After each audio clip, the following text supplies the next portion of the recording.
Welcome to my YouTube channel Shiksha Mantra में। राधा चौधरी आपका स्वागत करती हूँ आपके चैनल शिक्षा मंत्र में। कैसे हैं आप लोग? आई होप सब ठीक होंगे। चलिए फ्रेंड्स, हम आज अपना नया टॉपिक स्टार्ट करते हैं। हमारा जो नया टॉपिक है वो है लर्निंग कर्व, मतलब हमारा अधिगम का चक्र। तो इसको कई बार लर्निंग कर्व या फिर लर्निंग ग्राफ भी कहा जाता है।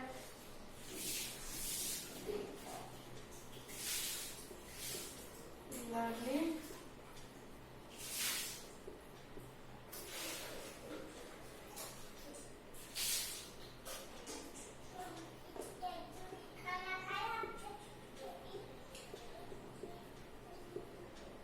अधिगम चक्र या फिर ग्राफ। इसको आपने बीएड में भी पढ़ा होगा, और आप जो सीटेट की प्रिपरेशन कर रहे हैं बच्चे या फिर कोई अदर टीचिंग एग्जाम की प्रिपरेशन कर रहे हैं उसमें भी आप इसको पढ़ेंगे। इससे आपको क्वेश्चन जरूर एक नंबर का जरूर देखने को मिलता है। छोटा सा टॉपिक है, जल्दी कवर हो जाएगा। अगर आप अच्छे से करेंगे तो आज की क्लास में ही ये चीज आपको क्लियर हो जाएगी। तो जो लर्निंग कर्व है, लर्निंग कर्व का मतलब होता है सीखने की गति। जैसे हम जानते हैं लर्न प्लस ING मतलब सीखने की गति। जो सीखने की गति को प्रदान करता है या बताता है, जो सीखने की गति को बताता है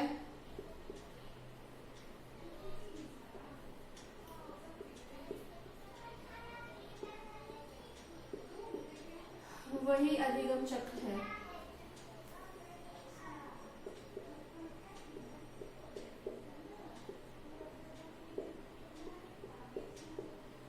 इसको जो सबसे पहले दिया गया था, इस थ्योरी को, वो दिया गया था 1885 में, और ये दिया गया था मिस्टर हर्वन एबिंगहॉस के द्वारा। तो कई बार इसके मनोवैज्ञानिक के बारे में पूछ लिया जाता है। तो इसके जो मनोवैज्ञानिक या खोजकर्ता हैं वो हैं आपके, इस थ्योरी के जो खोजकर्ता हैं वह है हर्मन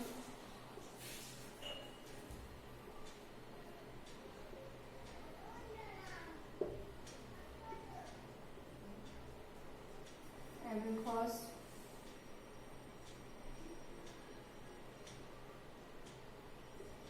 $1885 में ये थ्योरी दी थी इन्होंने। उसके बाद हम देख लेते हैं इन्होंने जो इस थ्योरी में बात किया था वो बताया था कि सीखना जो है, लर्निंग कर्व जो है वो 4 प्रकार से है। तो वो 4 टाइप्स कौन से हैं वो देख लेते हैं, और उसमें क्या होता है उसके बारे में जान लेते हैं।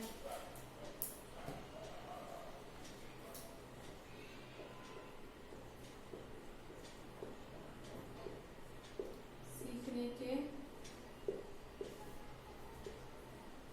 4 प्रकार बताए थे।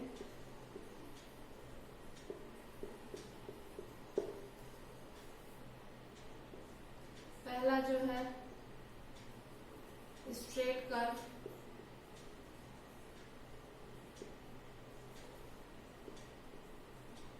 मतलब सीधा वक्र।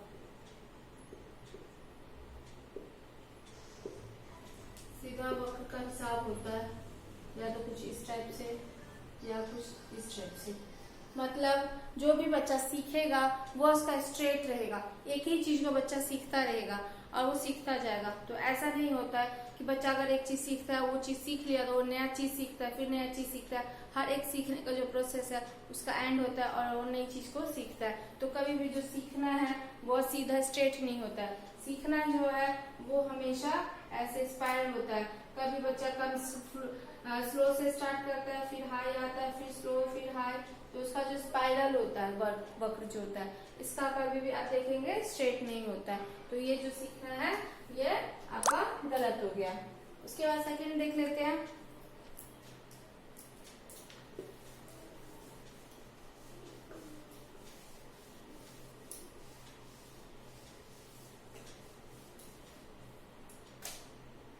सेकंड है आपका कॉन्वेक्स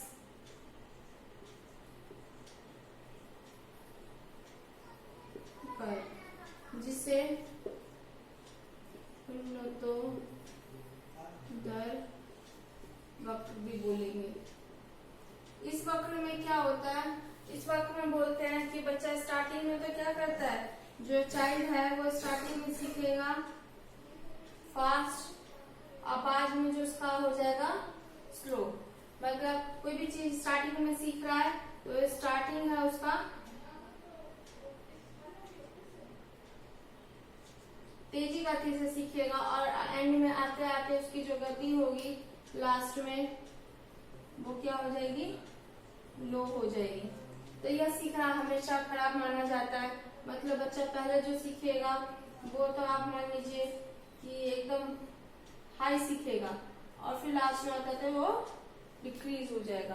तो ये कर नहीं सही है। मतलब कोई भी सीखना ऐसा अच्छा नहीं माना जाता कि आप स्टार्टिंग में तो कोई भी एग्जांपल ले लीजिए, जैसे आपको मैराथन में जा रहे हैं, कोई रेस में जा रहे हैं, आप स्टार्टिंग में खूब तेज भागते हैं और लास्ट में आते आते आपका सांस फूलने लगता है और आप गिव अप कर देते हैं। या कोई चीज आपने स्टार्टिंग में खूब इंटरेस्ट से सीखा, खूब अच्छे से सीखते हैं और लास्ट में आता है तो उसको गिव अप कर देते हैं, तो वो सीखना आपका अच्छा नहीं माना जाएगा। उसके बाद जो हमारा नेक्स्ट कर्व है वो है कॉनकेव कर्व, जिसको बोलते हैं नतोदर।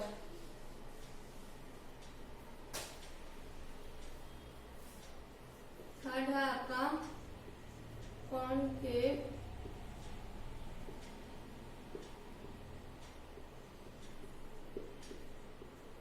नतोदर वक्र। इसमें क्या होता है, इसमें जो बच्चा है चाइल्ड वह स्टार्टिंग में तो लो सीखता है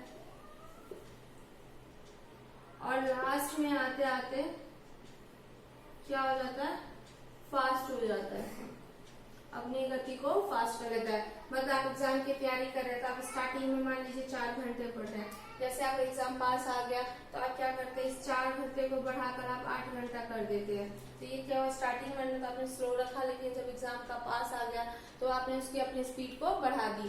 तो इसलिए जो इसका जो कर्व होता है वो कुछ इस टाइप से होता है। अगर स्टार्टिंग में तो स्लो होता है लेकिन फिर बाद में जाते जाते हाई हो जाता है, तो कुछ इस टाइप से इसका कर्व बनेगा।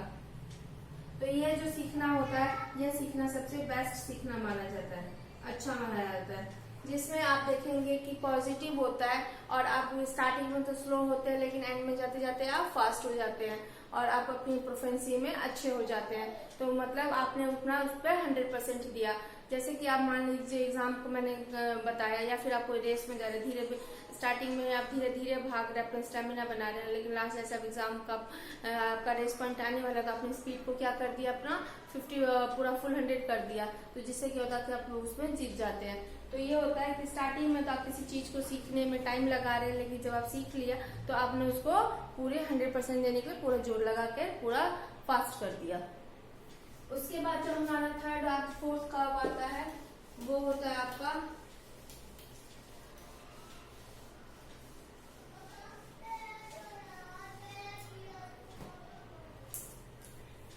जैसे ये कर्व जो मैंने आपको बताया था, तो जो हमारा सेकंड वाला कर्व था कॉन्वेक्स,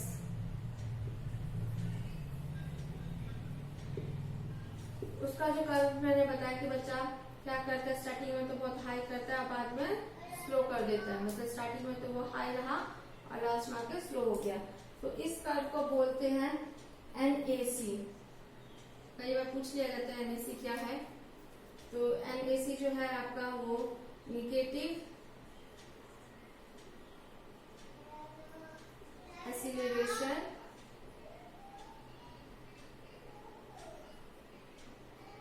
कर्व। इसको आप हिंदी में बोलेंगे ऋणात्मक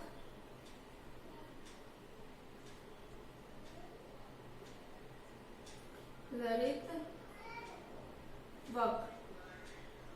तो हिंदी को छोड़ दीजिए, इंग्लिश में ही कर लीजिए, इजी है। उसके बाद जो मैंने नेक्स्ट आपको बताया था फोर्थ में कॉन्केव, उसका जो वक्र है उसके वक्र को हम बोलेंगे PAC। सेम वैसे ही तो इस वक्र को हम फोर्थ वक्र को बोलेंगे कॉन्केव को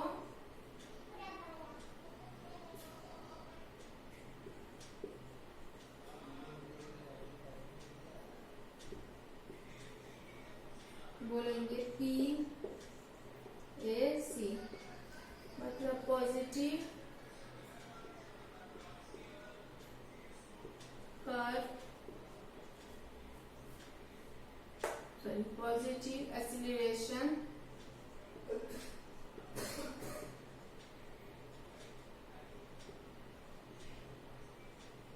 पर, मतलब धनात्मक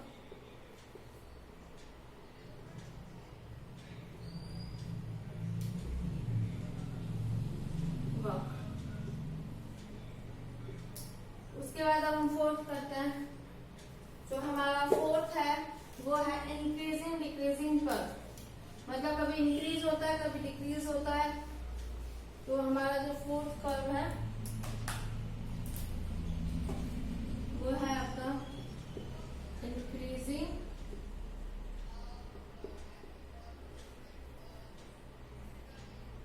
एंड डिक्रीजिंग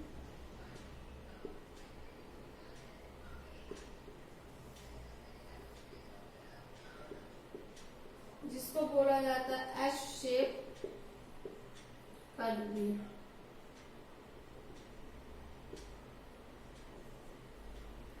एस शेप को एस आकार वक्र भी बोल सकते हैं। इसमें क्या होता है, इसमें जो आपका ग्राफ बनेगा बच्चों वो क्या होगा, स्टार्टिंग में जैसे आपका स्लो है, फिर आपका फास्ट हो गया, फिर आपका स्लो हो गया। तो मान लीजिए इसका जो वक्र बनेगा वो कुछ इस टाइप से बनता है, मतलब एस शेप में बनेगा। तो इसका जो वक्र बनेगा वो बनेगा आपका एस शेप में।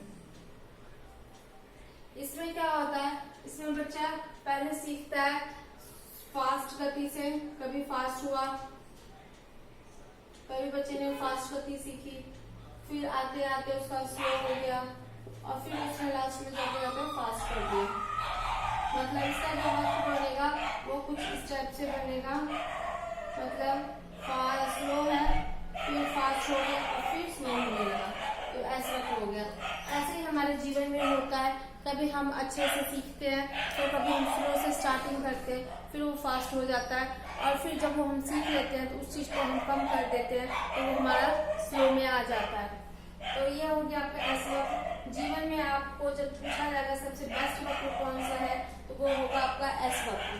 तो आप इसको याद रखिएगा। वैसे तो सब सारे वक्र में मैंने कॉन्वेक्स बताया, अच्छा होता है पढ़ाई के लिए, लेकिन अगर पूछा जाए कि सबसे बेस्ट वक्र कौन सा है तो वो है आपका एस वक्र। इसमें जो होता है कॉन्वेक्स और कॉनकेव का मिश्रण होता है।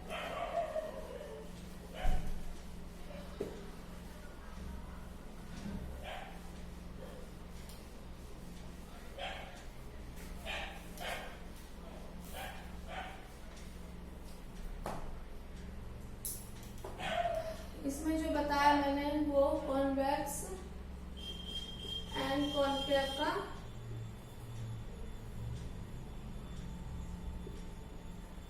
मिश्रण रूप हो गया आपका एस कर्व। ये आप याद रखिएगा। अधिगम में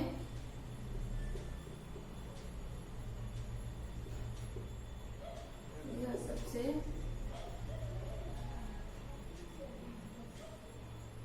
बेस्ट या उच्चतम होता है।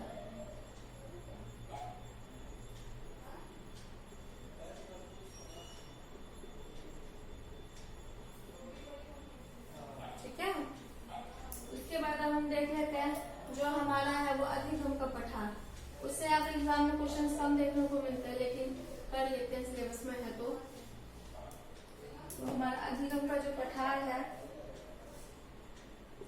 ब्रांडिंग प्लेट बोलते हैं उसे।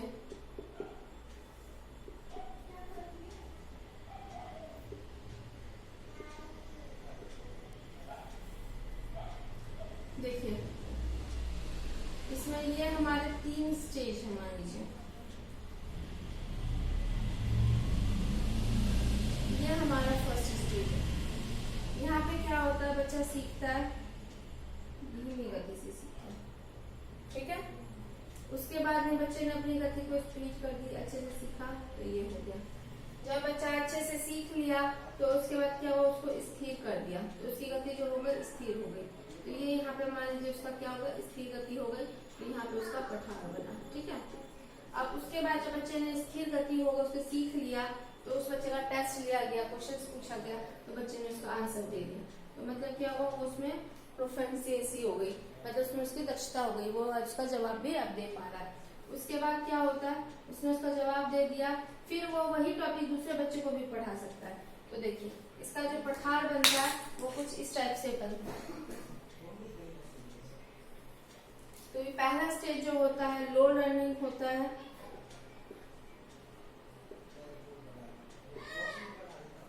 सेकेंड स्टेज में लर्निंग बढ़ रही है तो इंक्रीजिंग लर्निंग हो गया,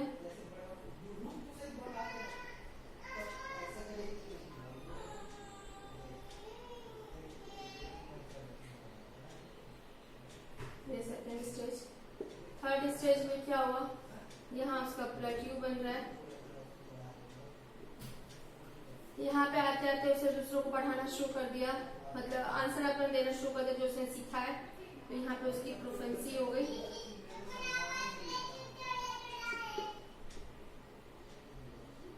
और यहाँ पर क्या हो गया, यहाँ पे वो ओवर लर्निंग हो गई, उसने पूरा सीख लिया, सीखने से ज्यादा सीख लिया, तो यहाँ पे उसकी ओवर लर्निंग।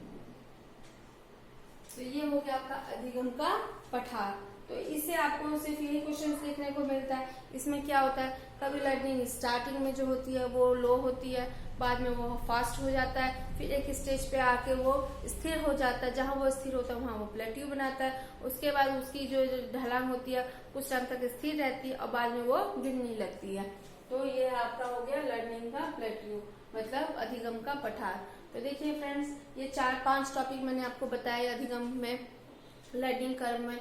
जो हमारा पहला था वो था स्ट्रेट लाइन कर्व, उसके बाद जो हमारा सेकंड आता है वो है हमारा कॉन्वेक्स कर्व, फिर हमारा कॉनकेव कर्व, और फिर आता है हमारा आपका learning and increasing and decreasing curve, जिसे हम एस वक्र कर्व भी बोलते हैं, एस वक्र भी बोलते हैं। उसके बाद आपने देखा लर्निंग का प्लेट्यू।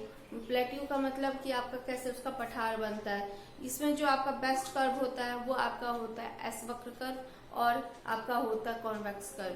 तो आपके एग्जाम में जो क्वेश्चंस बनते हैं वो इस टाइप से बनता है कि बच्चा स्टार्टिंग में तो फास्ट होता है, बाद में लो हो जाता है, तो ये किस कर्व में आता है, तो ये आपका होगा कॉन्वेक्स में। फिर स्टार्टिंग में तो बच्चा लो होता है, बाद में फास्ट हो जाता है, वो किस वक्र में आता है, तो ये आपका होगा कॉन्वेक्स में, कॉनकेव में। एस वक्र का क्या मतलब है, एस वक्र क्या पठार, एस वक्र कैसे बनता है, एस वक्र में किस चीज का मिश्रण है, तो कॉन्वेक्स कॉनकेव का। इसकी थ्योरी किसने दी, तो इसकी थ्योरी मिस्टर हर्बन एबिंगहॉस ने दी। फिर उसके बाद इसमें क्या बताया गया, तो इसमें अधिगम लर्निंग के विभिन्न चरण बताए गए हैं, प्रकार बताए गए हैं कि बच्चा कैसे कैसे सीखता है। तो ये आपका एक छोटा सा टॉपिक था जो कि सीटेट में आपको जरूर इससे 1 नंबर या 2 नंबर के क्वेश्चंस मिलते हैं देखने के लिए। तो इस टॉपिक को आप अच्छे से करके जाइएगा। ये सीटेट में ही नहीं है, आपके रीट में, DTSSB में, जो भी आपके टीचिंग का एग्जाम है, ये सब में आते हैं, ये सब में आपको हेल्पफुल रहेगा। तो इसको आप अच्छे से कीजिए। और जैसे कि आपको पता है कि एक छोटा सा टॉपिक है जो कि 18 से 20 मिनट के अंदर हो गया, और इसको अगर आप एक बार रिवाइज कर लेंगे तो इसको दोबारा आपको करने की जरूरत भी नहीं है। तो इसको आप अच्छे से कीजिए। इस टॉपिक्स में आपको 1 या 2 नंबर आपको इजीली गेन हो जाएगा। और कभी भी ये मत सोचिए कि 1-1 नंबर का 2-2 नंबर का मैम टॉपिक बनाती हैं। देखिए 1-1 2-2 नंबर से ही 30 नंबर बनेगा। और मेरा मोटिव जो है वो है आपके एग्जाम पॉइंट ऑफ व्यू से जो आपके एग्जाम्स में आते हैं सिर्फ उतना ही बताना और उसी लेवल का बताना जिससे आपको सीटेट में पूछा जाएगा। इसीलिए मैं छोटे छोटे टॉपिक लाती हूँ जिससे कि आपको हेल्प हो पाए और आप उसको रियल लाइफ से कनेक्ट करके उसको बुक की लैंग्वेज में ना पढ़ के, क्योंकि बुक्स में अगर पढ़ के समझ में आ जाता तब तो बुक्स बहुत सारी पढ़ी हैं, फिर ट्यूशंस के या अकेडमिक्स की क्यों जरूरत पड़ती। मतलब बुक में अगर आपको नहीं समझ में आता है इसीलिए उसको आपको रियल लाइफ से जोड़ के ऐसे एग्जाम्पल्स के साथ पढ़ाया जाता है जिससे कि आप उसको कनेक्ट कर पाए और समझ पाए। तो बस इसको आप अच्छे से कीजिए। और जो मेरे चैनल पर नए हैं वो इसको लाइक एंड सब्सक्राइब कीजिए, और जो पुराने हैं वो ज़्यादा से ज़्यादा लोगों को शेयर कीजिए। ज़्यादा से ज़्यादा लोगों को शेयर करेंगे तो जो नीडी बच्चे हैं उनको हेल्प मिलेगी समझने में। आपके शेयर करने से किसी बच्चे की हेल्प हो जाएगी। तो इसको आप शेयर करना ना भूलें, लाइक सब्सक्राइब का बटन जरूर दबाएं। थैंक यू, धन्यवाद। जय हिंद, जय भारत। घर पर रहिए, स्वस्थ रहिए। Bye bye, take care.